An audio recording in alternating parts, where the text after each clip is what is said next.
High-resolution satellite images have verified descriptions in the Rig Veda of the descent of the ancient Saraswati River from its source in the Himalayas to the Arabian Sea. Pure in her course from the mountains to the ocean, alone of streams, Saraswati hath listened. The mighty Saraswati River and its civilization are referred to in the Rig Veda more than 50 times, proving that the drying up of the Saraswati River was subsequent to the origin of the Rig Veda, pushing this date of origin further back into antiquity, casting further doubt on the imaginary date for the so-called Aryan invasion. This satellite image clearly shows the Indus-Saraswati River system extending from the Himalayas to the Arabian Sea. Here, the Indus River is on the left, outlined in blue, while the Saraswati River basin is outlined in green. The black dots are the many archaeological sites or previous settlements along the banks of the now dry Saraswati River. The drying up of the Saraswati River around 1900 BCE is confirmed archaeologically.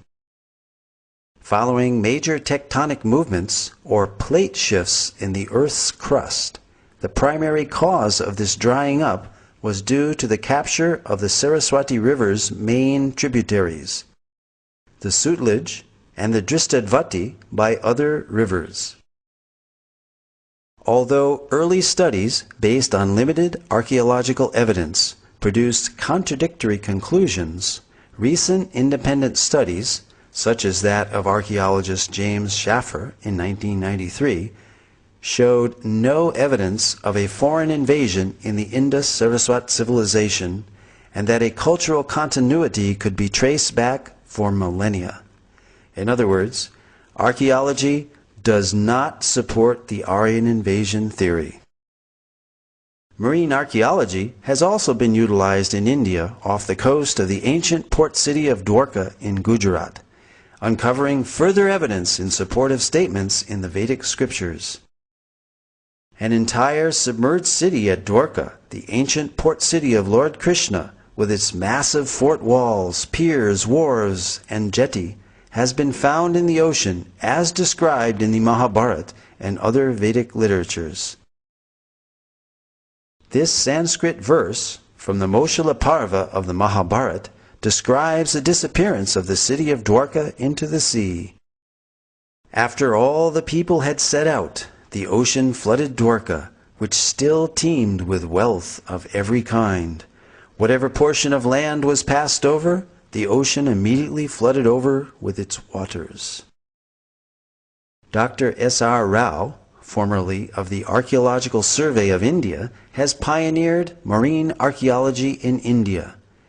Marine archaeological findings seem to corroborate descriptions in the Mahabharata of Dwarka as a large, well-fortified, and prosperous port city, which was built on land reclaimed from the sea and later taken back by the sea.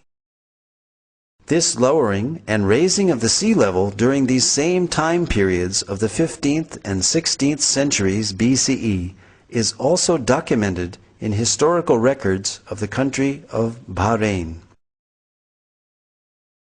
Here is a glimpse of the massive Dwarka city wall. Among the extensive underwater discoveries were a large door socket and a bastion from the fort wall, 2 rock-cut slipways of varying width extending from the beach to the intertidal zone, a natural harbor, as well as a number of olden stone ship anchors were discovered, attesting to Dwarka being an ancient port city. The 3-headed motif on this conch shell seal found in the Dwarka excavations corroborates the reference in the scripture Harivamsa that every citizen of Dwarka should carry a mudra or seal of this type. All these underwater excavations add further credibility to the validity of the historical statements found in the Vedic literatures.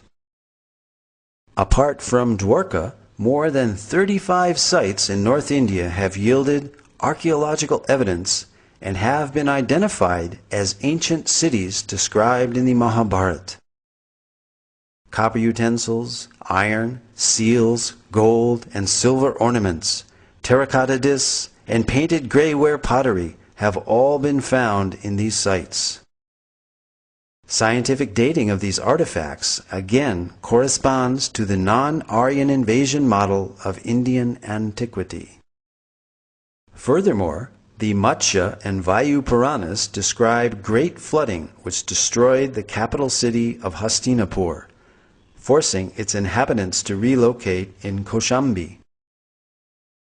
The soil of Hastinapur reveals proof of this flooding.